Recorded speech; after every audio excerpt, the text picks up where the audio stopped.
All right, let's return to one of our other top stories this hour. Those three Al Jazeera English journalists who've appeared in court in the Egyptian capital, Cairo. Mohamed Fahmy, Mohammed and Peter Greste have all pleaded not guilty to all charges against them.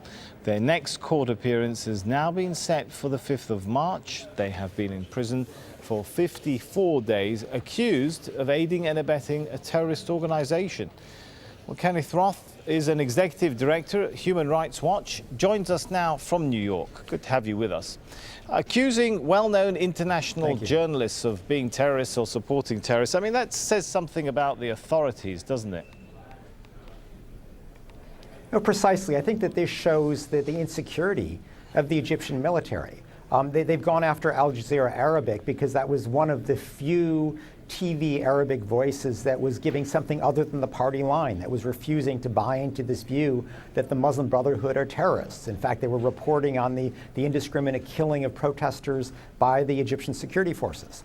They've now gone after Al Jazeera English because Egypt is rightfully concerned about its international reputation.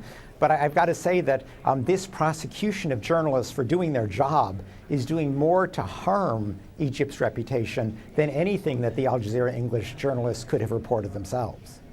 Now, going on as well as what's going on with the trial of Al Jazeera English journalists, if you look at the context, you've got a prominent journalist resigning from a newspaper, Shuruq, citing pressure on him. You've got academics, protesters, students also being sentenced. It does give the impression that the threshold for dissent is not very high. No, exactly. I think what we've seen is, frankly, a radical shrinking of the space for political dissent. We've seen this in the prosecution of thousands of Muslim Brotherhood activists and leaders. We've seen it in the efforts to go after many of the student activists who were behind the original revolution 3 years ago. We've seen it in, say, the prosecution of people who had the audacity to urge a no vote on the constitutional referendum.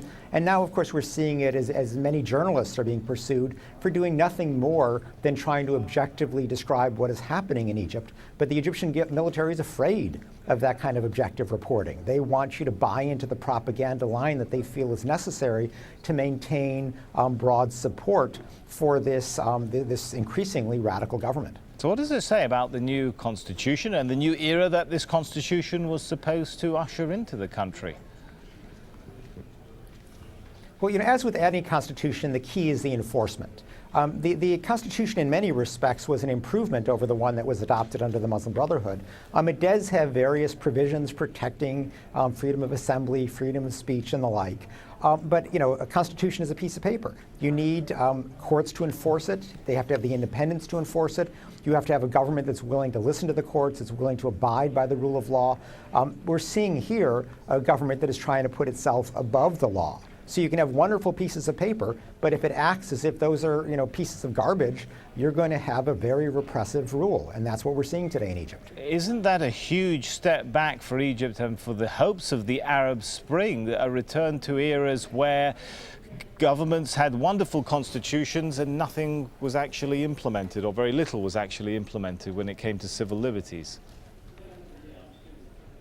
It's a huge disappointment. In many respects, what we're seeing today is much more repressive than even under the rule of Hosni Mubarak.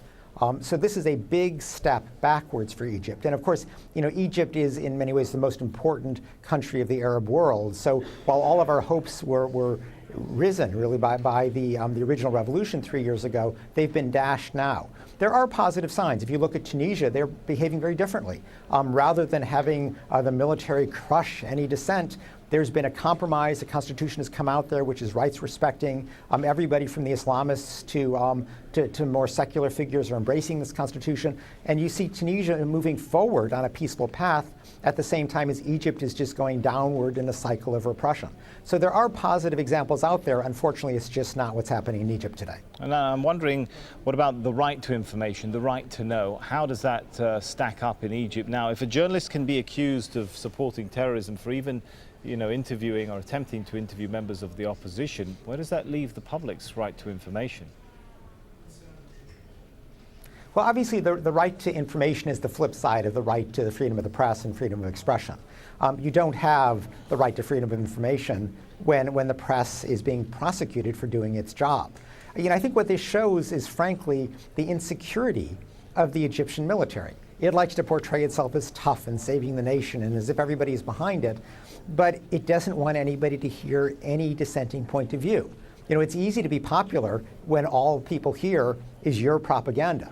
And this government doesn't have the self-confidence to allow free debate. There is no freedom of information. There is no freedom of expression in Egypt today. And what we're getting is a brittle government, which is increasingly ostracized around the world. And I think it's only a matter of time before the Egyptian people themselves begin to have second thoughts about what they've bought into here. All right, thanks so much for your thoughts and analysis on that.